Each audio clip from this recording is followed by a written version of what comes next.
mapema. Nisiposhika hii simu mapema utakasirika. Unajua mimi nikiwa mtu ya marathon najua niko na experience kabisa. Niko na experience. If you don't hurry, you will not break the record.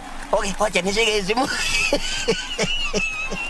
Kupata lazima nishike, bonyeza *811 *962#. *811 *962#. Mpiga kura upo? Huu ni wakati wa kucheki kama details zako ziko sawa ndani ya register ya IBC. Tembelea kituo ulikojiandikisha kufikia tarehe 2 Juni mwaka huu na uwasilisha ID au passport yako kwa afisa wa IBC. Waweza pia kucheki details zako kwa kutuma nambari ya ID au passporti hashtag na mwaka wa kuzaliwa kwa SMS 70000 au tovuti verify.iebc.or.ke. Iwapo details zako si sawa, tembelea kituo ulikojiandikisha au ofisi ya IBC katika eneo bunge lako. Kuwa sure na details zako. IEBC, your vote, your future.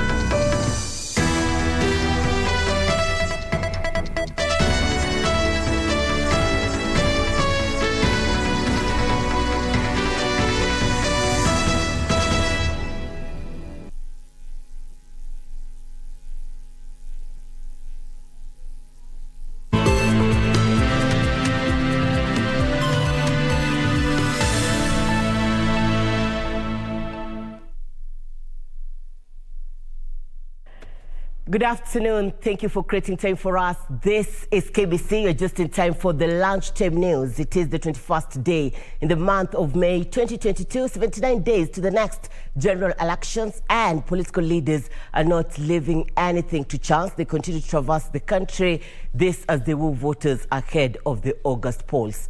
Do interact with us on all our social media platforms at KBC Channel 1. My name is Irene Muchuma Odim. On sign language interpretation this afternoon, we have Anne Wangeshi. President Uhuru Kenyatta has reaffirmed Kenya's commitment to strengthening bilateral ties with Switzerland. Speaking in Bern Friday evening at the start of his official visit to Switzerland, the first by a Kenyan head of state, the president said the visit demonstrated Kenya's desire to strengthen the long-standing trade, economic and investment ties between the two countries. On one meeting with President Ignacio Cassis of the Swiss Confederation, President Kenyatta reiterated that Kenya remains an investment destination of choice in the East and Central African region. Recalling that during the official visit by the then Swiss President Alain Berset in 2018, several Swiss companies expressed interest to invest in Kenya, President Kenyatta said he was glad that most of these companies have since finalized plans to establish their presence in the country. Some of the areas the Swiss companies have interest in include pharmaceuticals, textile, agro-processing, hospitality, fintech, information communication technology, industrial parts and machinery.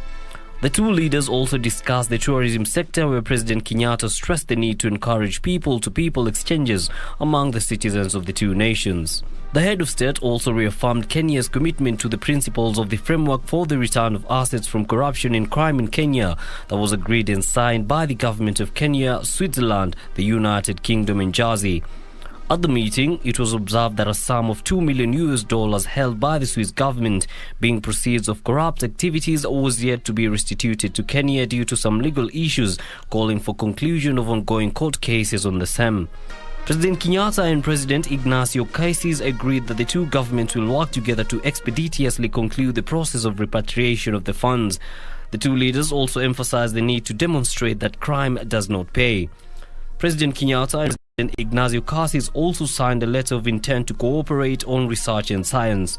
The letter of intent builds on the agreement on training of cooperation for international peace missions signed on October 13th last year to further strengthen cooperation on training for international peace missions. Isafar reporting for Lunchtime News. The Principal Secretary in the State Department of Broadcasting and Telecommunication, Esther Koimet, has reiterated that the government will not shut down the internet during the forthcoming general election. Responding to media queries at the Rift Valley Innovation Center, Muchuma, in Eldoradine, the PS argued that Kenya has a robust economy that relies on internet and it won't shut down the internet during the election period. Principal Secretary in the State Department of Broadcasting and Telecommunication, Esther Koimet, says that the government believes that the country has a regulatory space and environment to deal with any challenges that may arise from the elections management. She was responding to fears that Kenya may go the Uganda way, in which there was total internet shutdown during last year's general election that was largely said to be marred with irregularities. The internet is very important for this economy. We are also a country that respects freedom of speech. On hate speech, she said that the government is committed to ensure that there is peaceful election and that the Media Council of Kenya, a parastatal under her department, is working closely with journalists, training them on professional reporting. Yusufar reporting for Lunchtime News.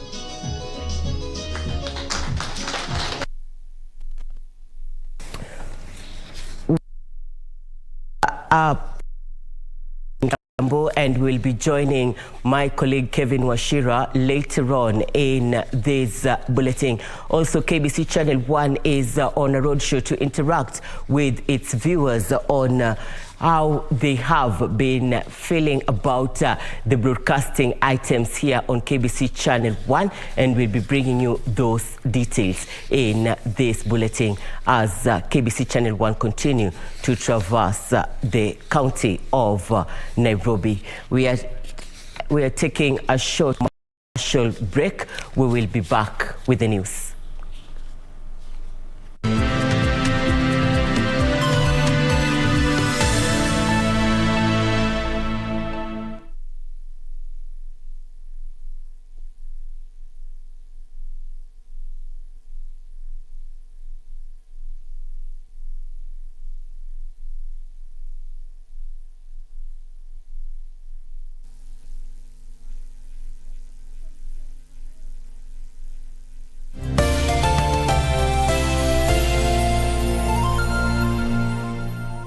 They came, saw and scored their way to the DFB Pokal final.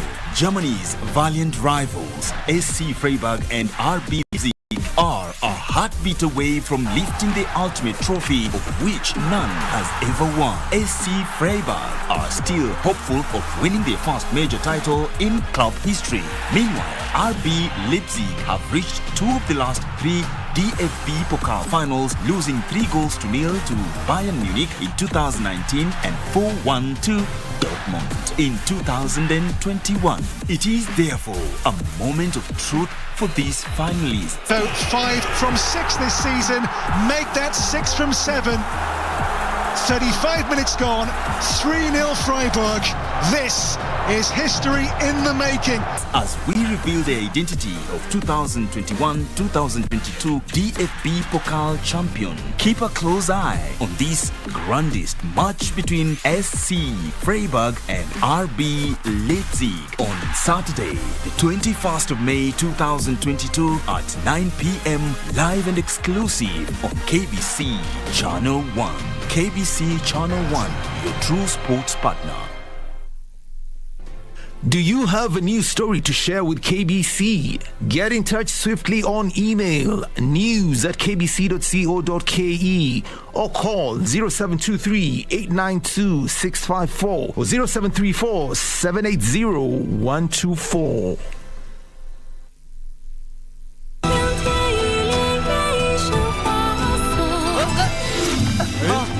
Hey, Charles! The Heavenly Kingdom will note this. Or don't give a damn what they think. He has the jade. I guess. He must be Echo. Would you like to teach him a lesson?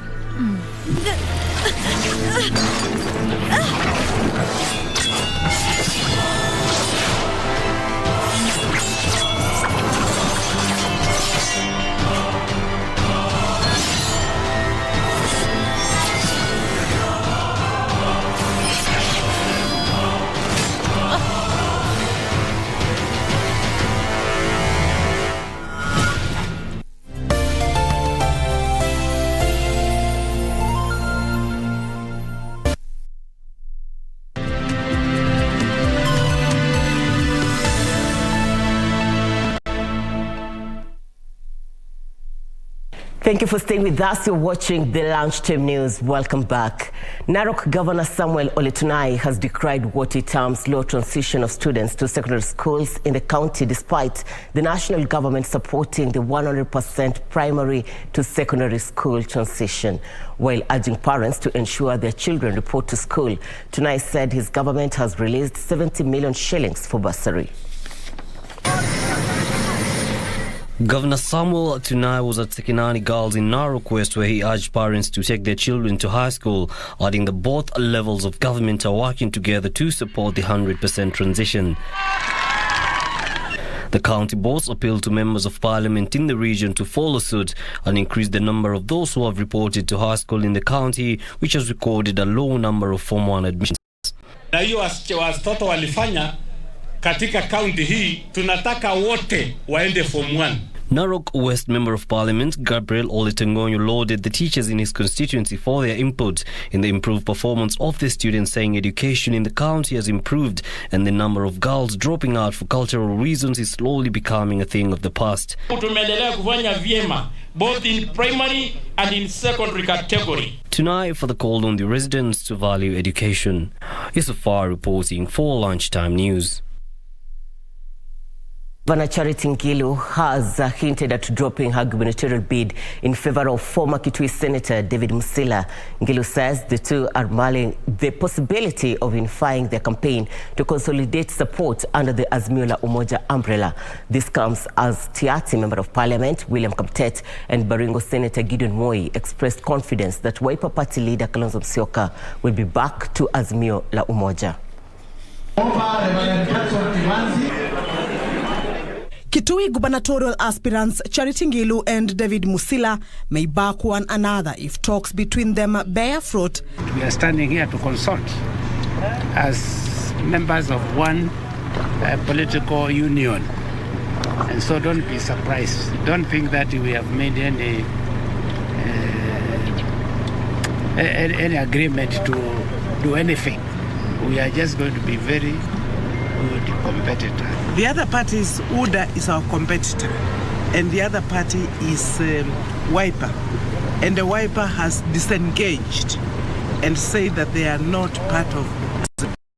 So we, the two candidates, gubernatorial candidates for Azimio, must continuously consult. We are not enemies at all.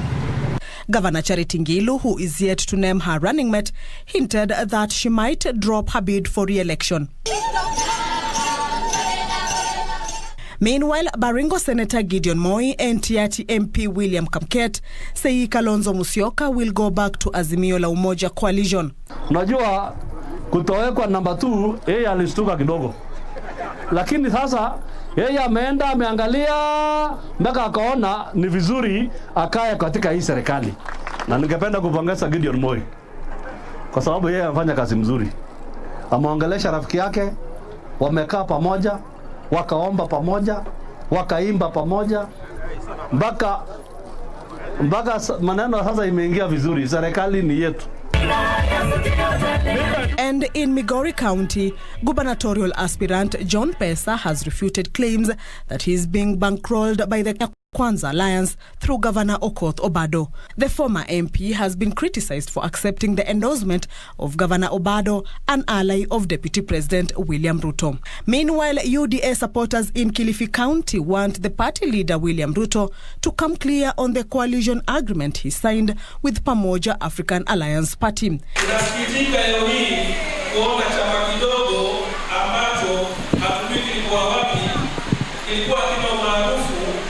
Baada ya kuingia Kenya Kwanza, kushikwa mikono na UDA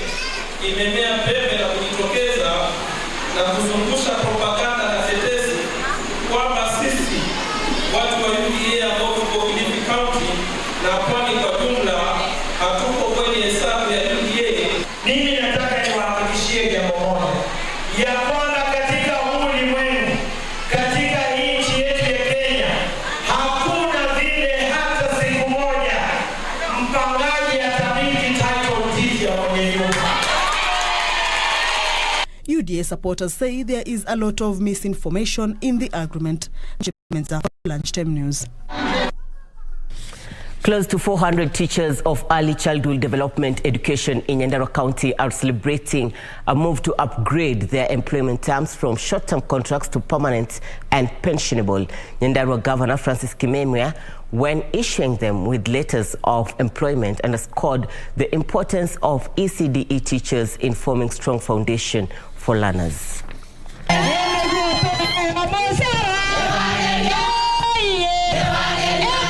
Celebrating the new terms of service at Ol Kalau, Nyandarua County, the 381 teachers of early childhood development education could not hide their joy. The scheme, which puts the teachers in permanent and pensionable employment, was developed by the Department of Education and Nyandarua County Public Service Board. All those ECD teachers who are serving and who have applied in this 200 position, who are about 145 in number, we can rest assure you, His Excellency, that they will not be left out. Kutoka mwaka wa 2014 mpaka siku ya leo, safari ya miaka 8. One by one, the teachers received their letters of employment, which they say bring to an end years of frustrations.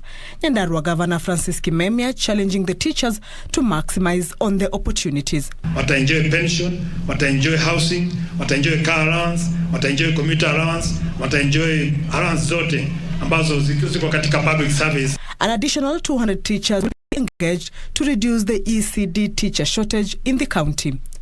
Meanwhile, teachers and learners of Muthanji Primary School in Laikipia County are a happy lot after their school received a facelift courtesy of the British Army training in Kenya, Batuk, Kenya. A water harvesting project was also installed. I noticed that we hadn't done too many in this area. So I asked the local MP, Sarah Carrera, and the CDF, and they told us that there were 3 schools in this area that they would like some assistance with. The rehabilitation aims at creating a conducive environment for the learners.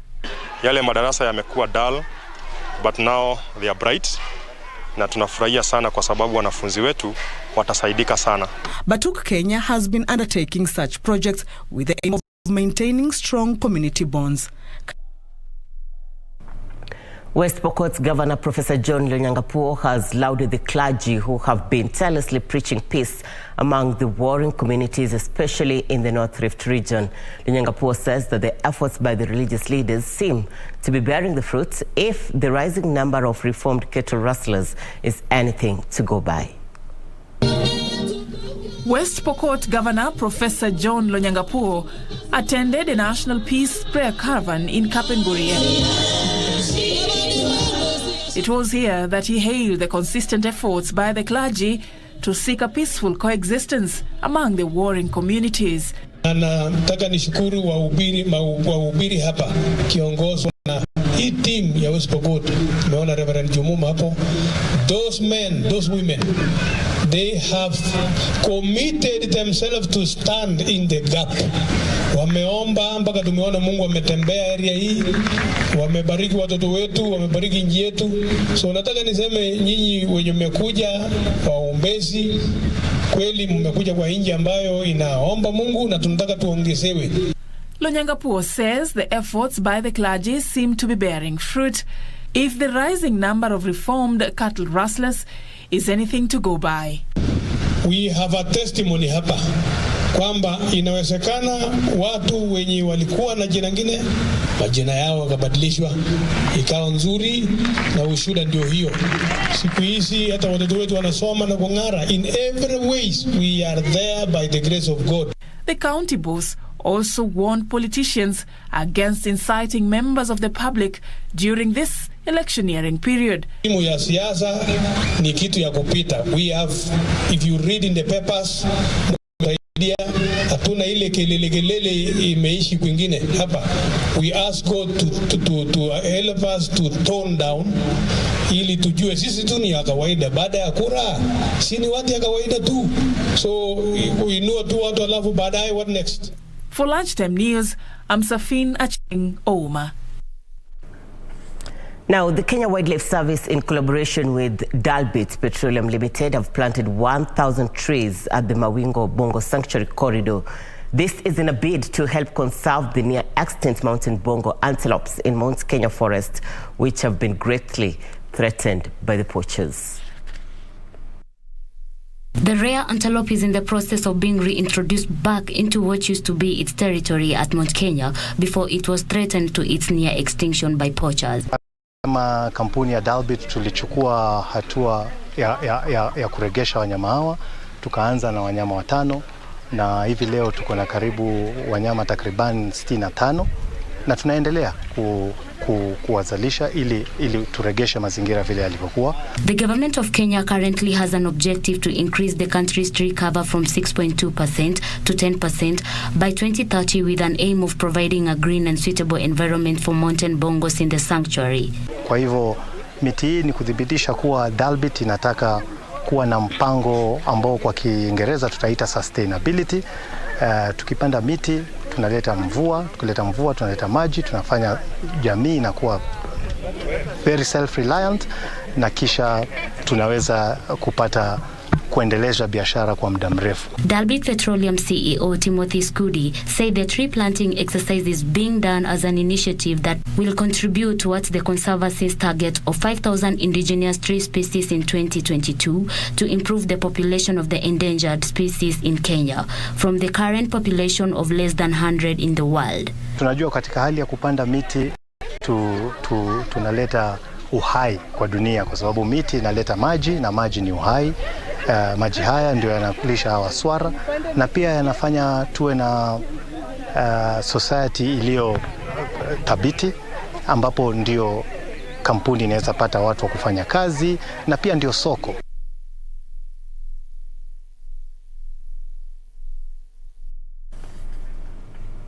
Kitui Governor Charity Ngilu is accusing Lands Cabinet Secretary Farida Karonei of allegedly meddling in the issuance of title deeds to Kitui South landowners. The governor claims she has been barred from distributing some 4,528 title deeds to residents of Ngwani and vote adjudication.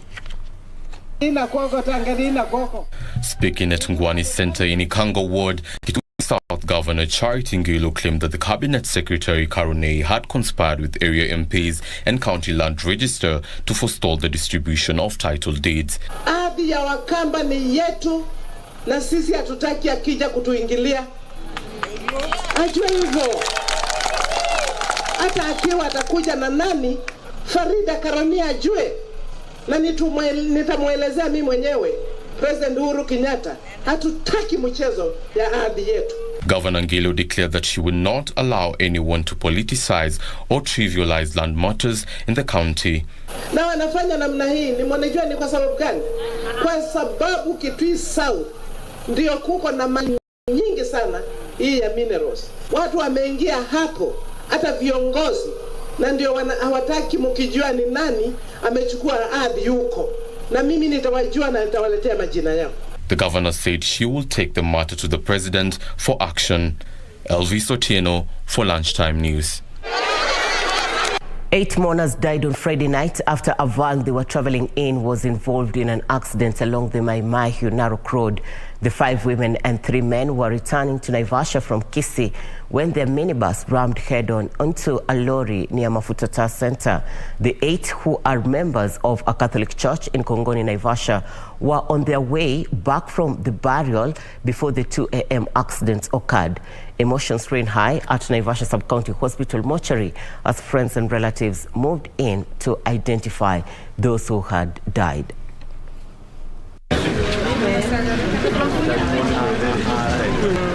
St. Anthony Catholic Church Kongoni. Tunaomba kwamba kuna majeruhi wengi sana hapo hospitalini. Wengine wamepata matibabu, wengine bado hawajapata matibabu. Tunahimiza kwamba serikali iweze kushughulikia wale ambao wameweza kujeruhiwa zaidi waweze kupata matibabu mbadala. Those who died on the spot were 7. And just now we have lost 1 here in the emergency. So it was a very, very serious accident.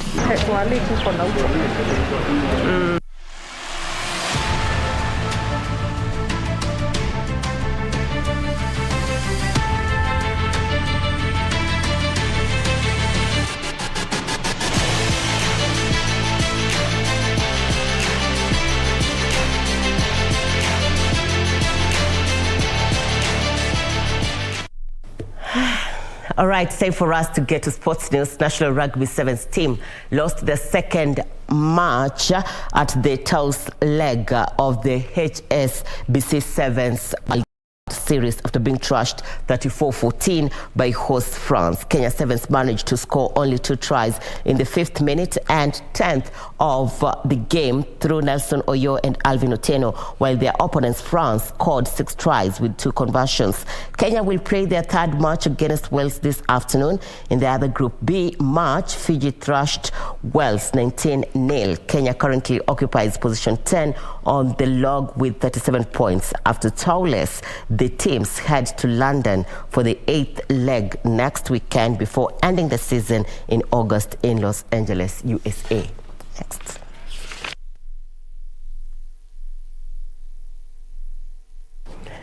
The team of Eric Mutai, Julius Rono, Patrick Cheriot and Patrick Langat from Kericho Golf Club are the winners of the Road to Glen Eagles 2022 Johnny Walker Golf Series. The quartet posted a remarkable 101 joint points to floor a strong field of 100 top amateur golfers from across the country who participated in the series grand finale that was held at the Par 72 Karen Country Club. Efforts, the team clinched the tournament's overall prize and all expenses paid trip to visit and play at the iconic Glen Eagles Golf Course in Scotland. The team fended off the challenge from Nakuru Golf Club's team of Kuljit Sahota, Wahunyahiro, Sajel Shah and Rahul Mesuria, who came in second after scoring 110 points. Coming in third was Jonza Club's team of Griffins Owino, Julius Omolo, David Omolo and Elizabeth, who returned a score of 108 points.